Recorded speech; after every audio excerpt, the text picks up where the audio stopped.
यह है दिल्ली के नजफगढ़ इलाके के कैर गांव का पशु चिकित्सालय। चरमराती दीवारों के बीच बीते 21 सालों से चल रहा है पशुओं का यह अस्पताल। अस्पताल के नाम पर यहाँ सिर्फ एक कमरा है और पशुओं के इलाज के नाम पर कुछ भी नहीं है। कहने को कुछ पुरानी खाली इंजेक्शन की शीशियां जरूर हैं, जो सालों से यहाँ धूल खा रही हैं। 1990 में दिल्ली सरकार के खोले गए पशुओं के इस अस्पताल में कोई डॉक्टर नहीं है।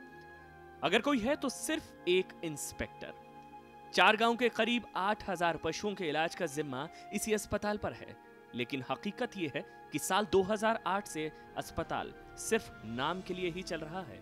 इस पशुओं के हॉस्पिटल में चूर्ण तक, जो हाजमा का चूर्ण है पशुओं को देने के लिए, वो चूर्ण तक भी नहीं है। ना इस हॉस्पिटल में जैसे कोई पशु का जख्म हो जाता है, किस जानवर के, फिनाइन तक भी नहीं है, ना कोई पट्टियां हैं, कोई भी यहाँ दवा नहीं है। नजफगढ़ इलाके में ही ये है दिचाऊ कला का पशु चिकित्सालय। सिर्फ नाम अलग है मगर हालत वही है। इस अस्पताल का शिलान्यास पिछले साल ही इलाके के विधायक ने किया था, लेकिन 1 साल के अंदर इस अस्पताल की इमारत दम तोड़ रही है। बरसात में अस्पताल की छतें टपकने से जरूरी दस्तावेज सील गए हैं। जानवरों के लिए बची कुची दवाइयां बर्बाद हो चुकी है। इलाज के लिए रजिस्टर पर गौर करें तो एक दिन में 5 से ज्यादा जानवरों का यहाँ इलाज किया जाता है। लेकिन असल में इलाज के नाम पर क्या होता है, आप खुद गांव वालों की जुबान से सुन लीजिए। दवाइयाँ यहाँ पे नहीं आती, बस हम लोग यहाँ पशु लेके आते हैं, ओपिनियन मिल जाता है हमें यहाँ से।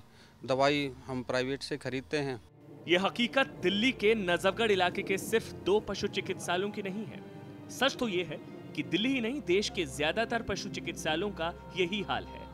दिल्ली के पशु चिकित्सालयों में साल 2008 के बाद से ही दवाई नहीं पहुंच रही है। इलाज तो दूर की बात है।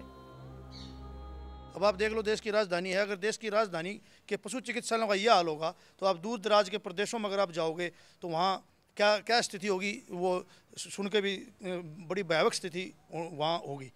स्थायी समिति का मानना है कि देश में पशु चिकित्सा का ढांचा बहुत ही कमज़ोर और चरमरा गया है, उसे ठीक करने की ज़रूरत है।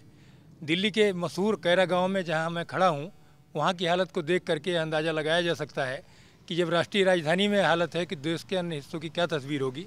अरविंद कुमार सिंह, राज्यसभा टीवी, दिल्ली।